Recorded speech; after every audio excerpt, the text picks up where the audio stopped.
Dipimpin oleh ketua kelasnya. Papin. Bismillahirrahmanirrahim. Allahumma akhrijna min dhulumatil wahmi wa akrimna bi nuril fahmi waftah alaina bi ma'rifatil ilmi wa hasin akhlaqana bil ilmi wa syahid lana abwaaba fadlika wanshur alaina min khazaini rahmatika ya arhamar rahimin. Wa sallallahu ala sayyidina Muhammad walhamdulillahi rabbil alamin. Untuk menanamkan jiwa nasionalisme, Ibu ingin mengajak kalian bernyanyi salah satu lagu nasional Indonesia. Silakan berdiri. Pemuda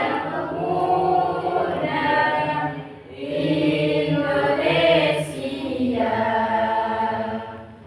tangan berjumu sisihkan untuk negara. Masa yang akan datang, kewajibanmu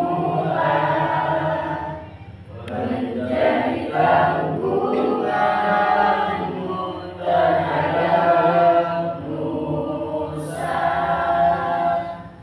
menjadi tanggunganmu terhadap nusa.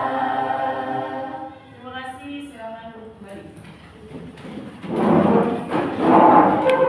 Absen dulu ya. Saya berikan. Tapi Ibu absennya pengen yang berbeda. Nanti kalau Ibu panggil namanya, silakan kalian sebutkan nama masakan kesukaan kalian yang dimasakin Ibu. Cuma mau pulang kampung kan? Terus nanti Ibu masak ini dong gitu. Nah, mulai dulu. Dwi Nadia ada? Apa masakan kesukaannya? Nasi goreng buatan Ibu. Nasi goreng. Eka. Oseng kapes. Pakai teri nggak? Pakai teri nggak? Mati.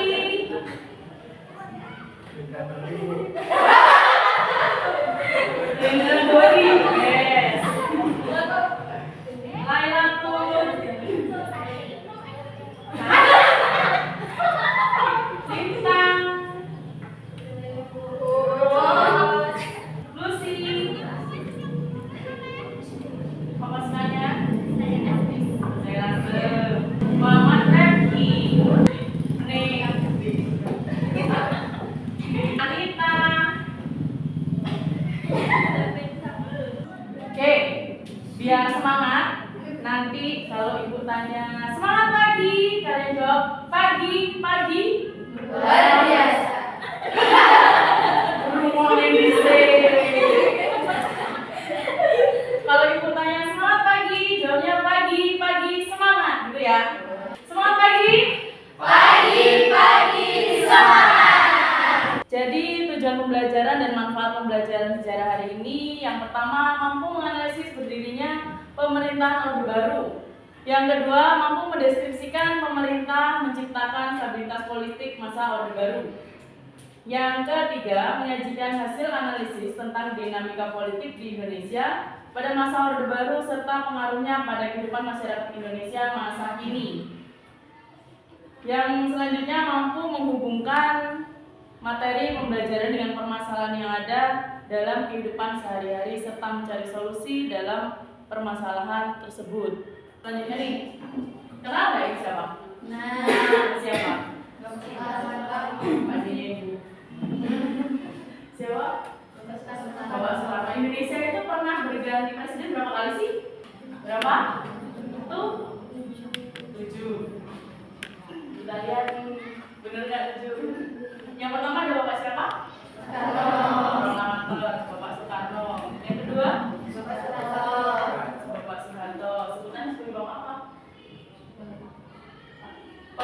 pembangunan. Yang ketiga, Habibie. Keempat, Gus Dur Abdul Rahman Wahid. Yang keberapa ini tadi? Kelima. Budenya Ibu Megawati, pendiri KPK. Yang ketiga, Bapak SBY. Berapa kali Bapak SBY menjabat sebagai presiden? 2 kali, 2 periode. Yang terakhir, the best of the best. Bapak Pak siapa? Jokowi. Berapa kali putaran? 2 kali. Dari sekian banyak presiden yang pernah menjabat di Indonesia, ada salah satu presiden yang berhasil membawa Indonesia menjadi lumbung padi sebutannya. Siapa Mas Dio? Yang ditertek dia ngabarin pena zaman kuto.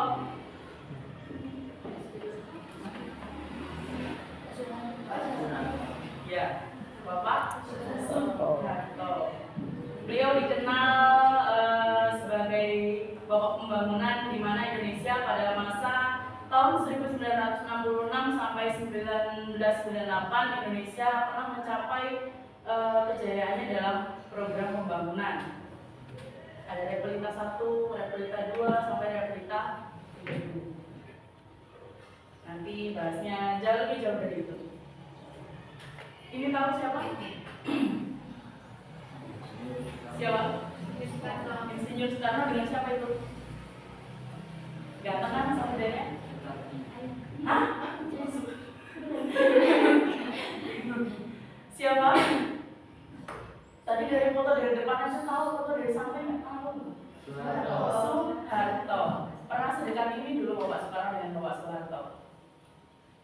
Ketika kedekatan Bapak Soekarno dan Soeharto ini mulai agak renggang karena ada sebuah peristiwa di mana ada pembantaian secara besar-besaran pada peristiwa G30 SNKI. Selama bertahun-tahun G30S itu tidak dapat diselesaikan oleh panglima yang ada di Indonesia. Pada akhirnya Bapak Soeharto yang bisa menyelesaikan permasalahan G30S.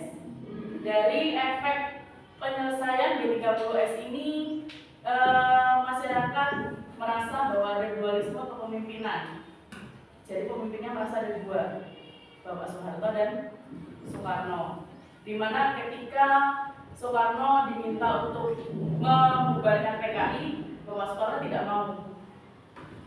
Karena pada masa Soekarno, partai terbesar pendukung Soekarno itu dari PKI.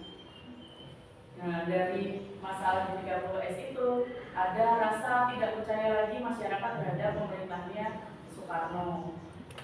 Dan pada akhirnya dikeluarkanlah Super Semar.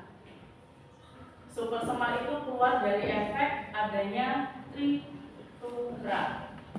Kalau dulu yang sering digaungkan itu memilupkan Soekarno atau dilingkan masa kejayaannya Soekarno.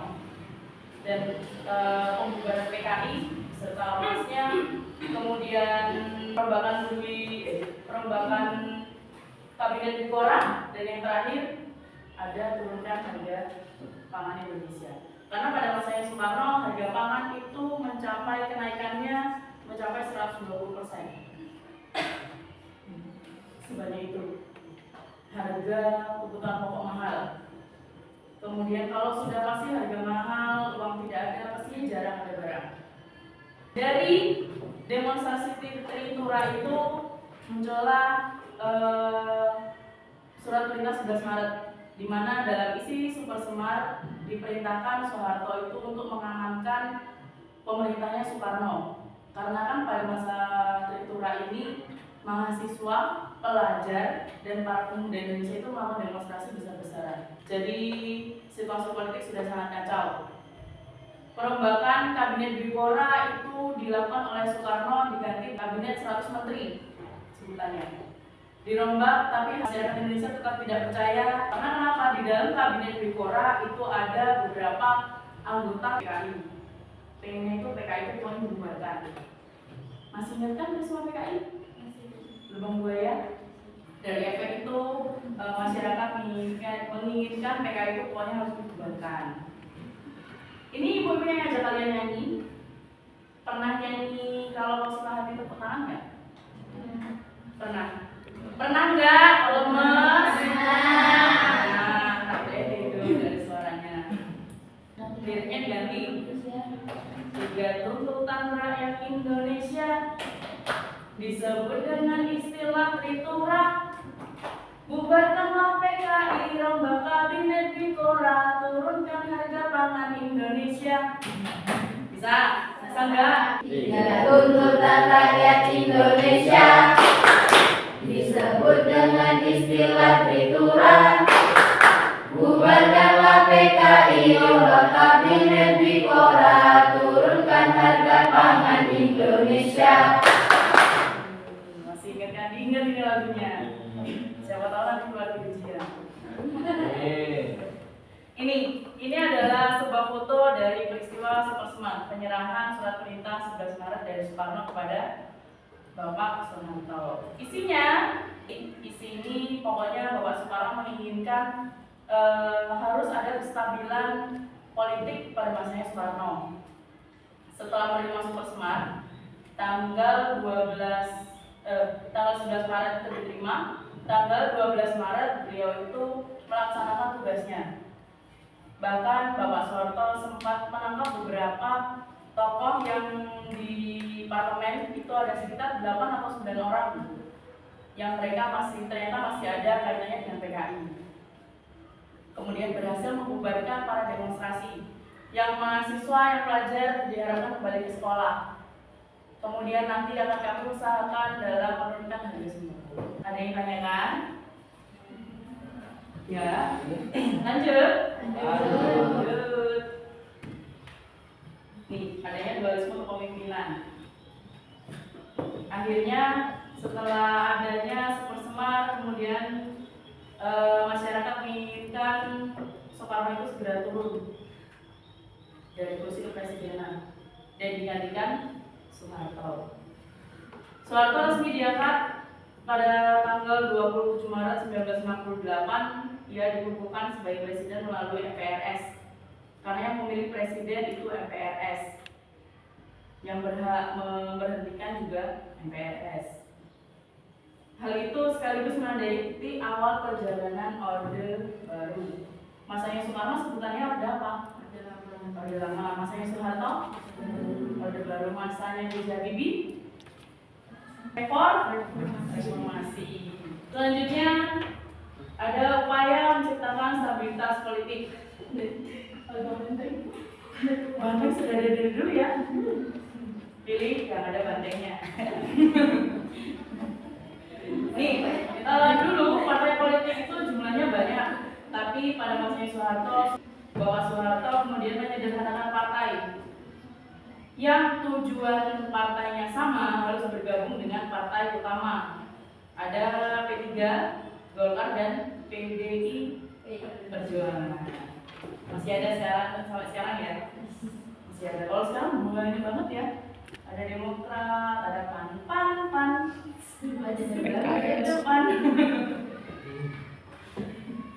Penyederhanaan partai politik ini melakukan penyederhanaan dan penggabungan fungsi atau tujuan.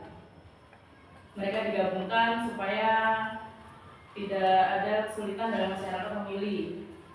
Dari ketiga partai ini, pemilihan umum partai yang paling sering masuk ke dalam pemilihan atau maju ke dalam pemilihan selanjutnya itu adalah partai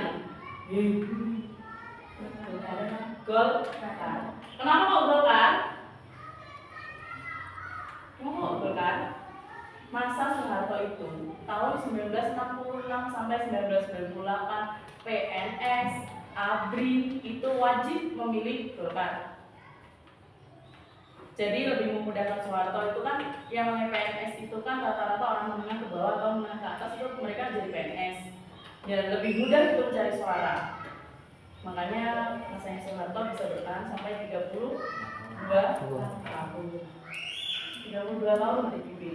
PNS dan ABRI itu wajib memilih Golkar. Jadi dulu tuh sering yang pakai kaos Golkar. Jelas juga nih, padahal nggak milih. Kalau di sini ada orang tuanya PNS pasti punya baju Golkar. Yang kedua, pemilihan umum selama masa Orde Baru. Pemerintah itu berhasil melaksanakan 6 kali pemilihan umum. Selama itu pemegang kekuasaan tertinggi partai politik dipegang oleh apa tadi? Golkar. Sekarang mau berjaya lagi nggak ya? Yang ketiga ada fungsi ABRI. ABRI itu pada masanya Soeharto tidak hanya bertugas sebagai pertahanan saja. Orang-orang ABRI itu boleh masuk ke dalam legislatif, boleh menjadi anggota dewan. Jadi mereka juga boleh masuk ke dalam dunia kepolitikan. Inilah yang menguatkan Golkar pada saat itu buat selama 32 tahun. Karena ABRI ada di dalamnya. Pada Pak Soeharto, orang ABRI, Pak Jenderal, sudah lupa. Yang terakhir, programnya Bapak Soeharto itu ada pada tanggal 12 April 1976, Bapak Presiden Soeharto mengumumkan gagasan mengenai pedoman untuk menghayati dan mengamalkan Pancasila. Gagasan tersebut disebut dengan Eka Prasetya Jakarta.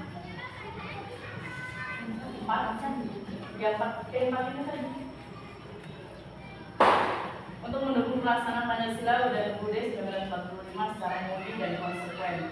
Tujuan dari P4 ini supaya setiap masyarakat Indonesia itu punya jiwa nasionalisme. Selanjutnya, masa pemerintahan Soeharto itu dicirikan secara garis besar dapat dilihat dari berbagai kebijakan yang pernah dibentuk pada masa tersebut. Kemudian sederhananya partai politik misalnya beberapa nama partai yang tadinya banyak digabung menjadi 3. Kemudian selama itu dari fungsi ABRI membuat kehidupan masyarakat baru didominasi angkatan darat. Lalu keamanan dan kehidupan sosial politik diatur secara ketat lewat indoktrinasi Pancasila dan aturan terhadap organisasi mahasiswa.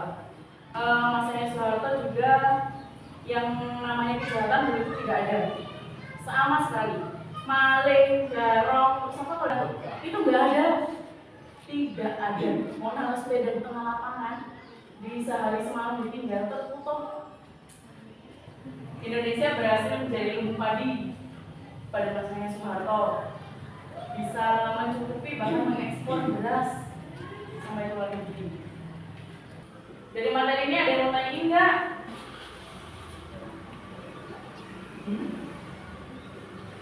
Kalian bisa sambil browsing masalah Orde Baru tahun 1966 sampai 98. Silakan kalian cari di Google masalah apa saja sih yang muncul pada masa Orde Baru. Ibu bagi kelompok ya. Ini nanti kalian kerjakan. Silakan berdiskusi dengan kelompoknya. Nanti presentasi ke depan. Semuanya.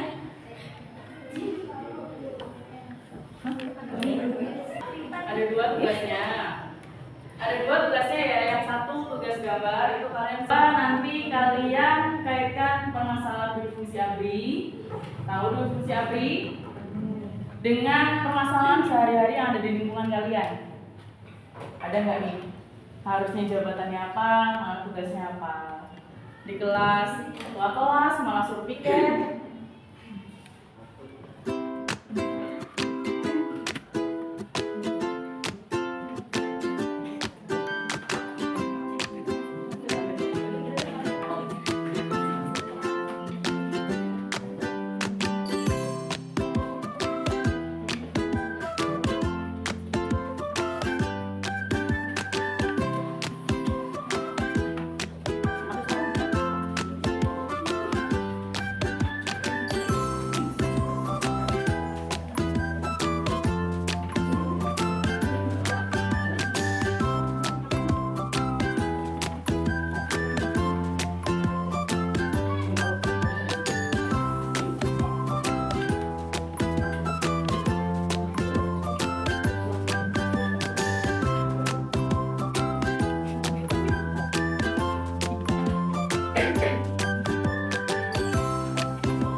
terakhir demonstrasi mahasiswa.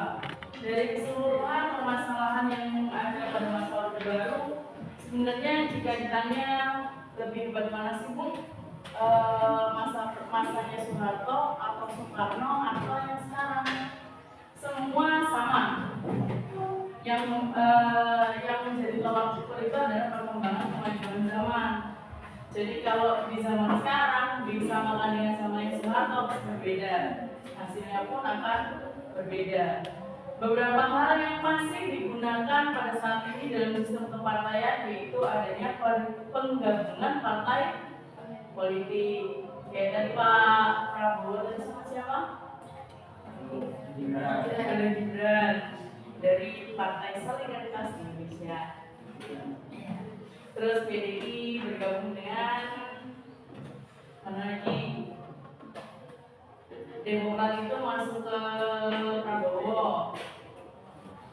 Terus P3 dengan PKS itu penggabungan. Di mana partai yang memiliki tujuan dan ideologi yang sama itu diharapkan untuk dapat bergabung dengan partai yang lain supaya lebih mempermudah. Nanti efeknya pada masa pembagian kursi DPR dan MPR itu juga dibagi.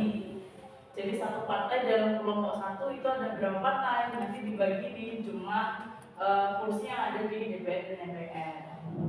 Biasanya partai pengusung pemenang presiden itu diberikan jumlah kursi yang paling banyak di antara yang lainnya. Udah, ada yang tanyakan nggak? Sudah menjumlahkan ya? Untuk kade selanjutnya nanti di pertemuan selanjutnya itu ada permasalahan sistem perkembangan sistem perekonomian masa Orde Baru. Tuh. Terima kasih.